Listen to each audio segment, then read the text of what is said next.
I smelled the coal smoke before I opened my eyes. For a moment, I was 8 again, in the shop where my grandfather repaired motors. I used to sit by his old stove and watch him work. "Hannah, what's the piston firing order of a small block Chevrolet?"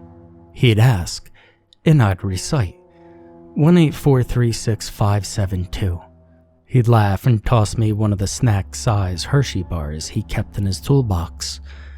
But the lurching and pitching. Where was I?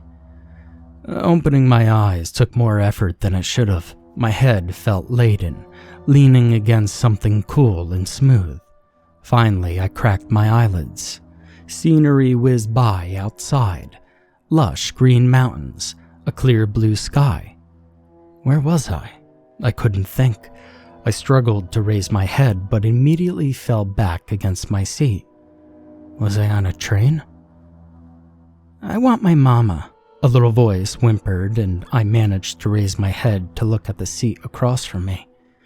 A girl about 4 lay on it, sucking her thumb. She seemed as lethargic as I felt. She also looked familiar, but I couldn't think. My head throbbed and I felt queasy. Someone moved swiftly down the aisle, a lady in a bright blue uniform. She knelt beside the girl. "It's okay, sweetie. You'll see your mama soon." I tried to get her attention. She whipped her head around and I cried out. Her eyes were as black as coal. But I blinked and it was gone. She looked at me with concern in her sky blue eyes. "Are you okay?" My head. "Well, it's probably the smoke from the train," she said, and then she walked away. Someone groaned to my right. A blond guy about my age slumped forward. He turned and squinted at me. "Jake?" I whispered. "I am Jake," he said as if it had just occurred to him. "What?" I don't know." He closed his eyes. I remembered him somehow. A number 7 on a black jersey. I pictured him at a locker, helping me open mine, and I knew without being able to see it clearly that the baseball cap he wore backwards had a Red Sox symbol on it. Looking beyond him, out his window, I tried to recall where I'd been just before the train. "I'm gonna be sick," he said and struggled to his feet.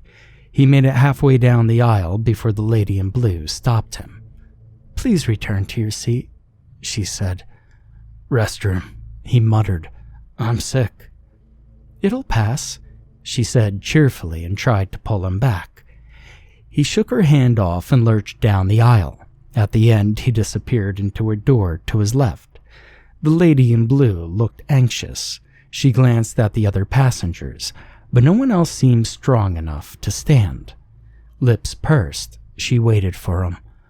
Finally, the door opened and he staggered out, pale and red-eyed.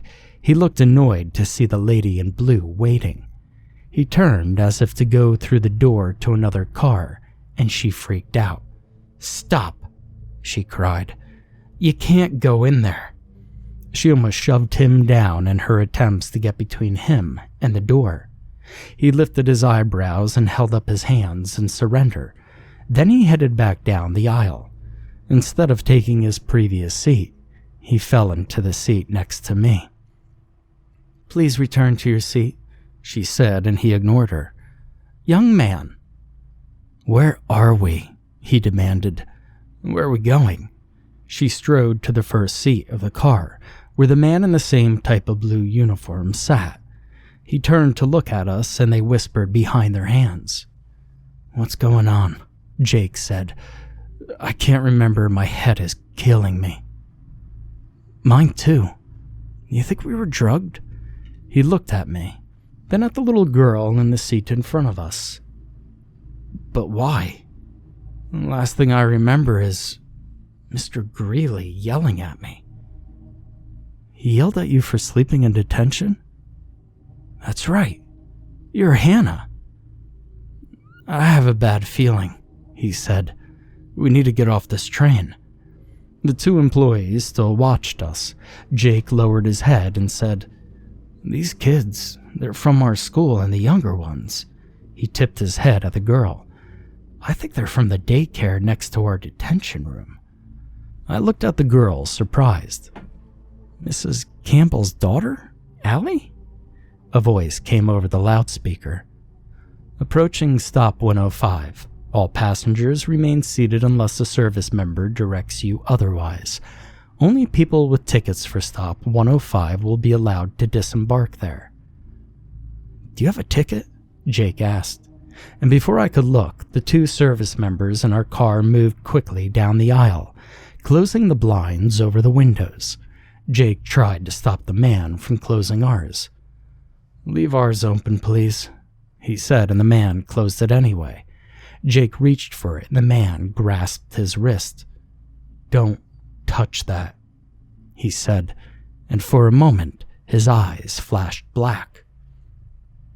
"There are things on this journey you do not want to see.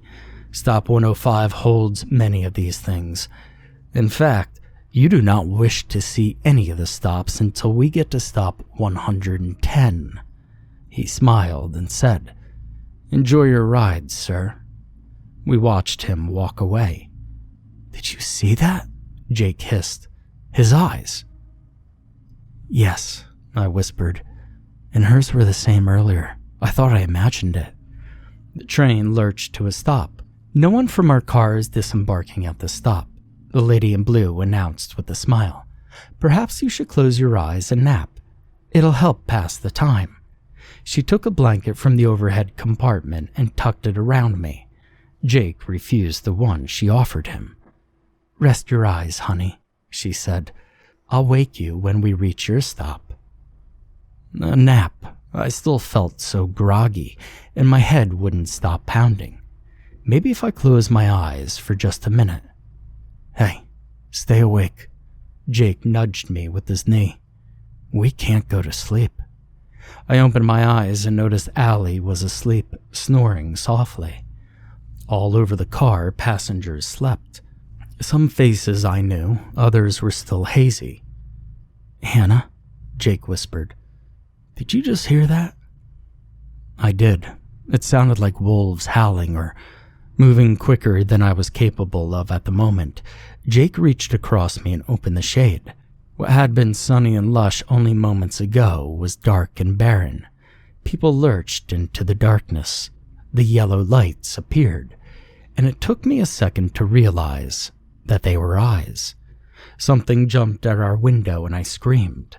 I had a flash of scraggly black fur and yellow eyes as it slammed against the glass. Then the man in blue was there, yanking on the shade. "I told you not to touch that," he yelled. "What the hell was that?" Jake cried. "Where are we and where the hell are you taking us?" "To a nicer place than this if you just listened to the rules," the man snapped, looking rattled. He stood right beside us until the train chugged into motion again. Along with the howls, I imagined I heard screaming. Jake took my hand. His fingers felt icy in mine, and I looked down. His fingers were pale, the nail beds cherry red.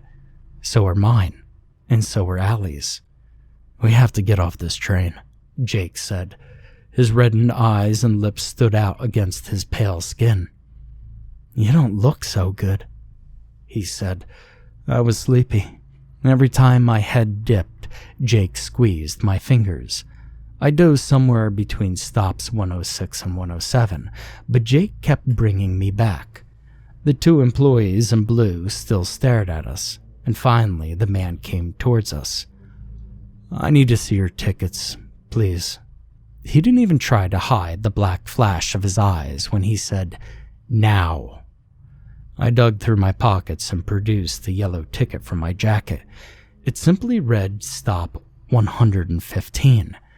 Jake searched through his pockets, yielding nothing. "What can I tell you, man?"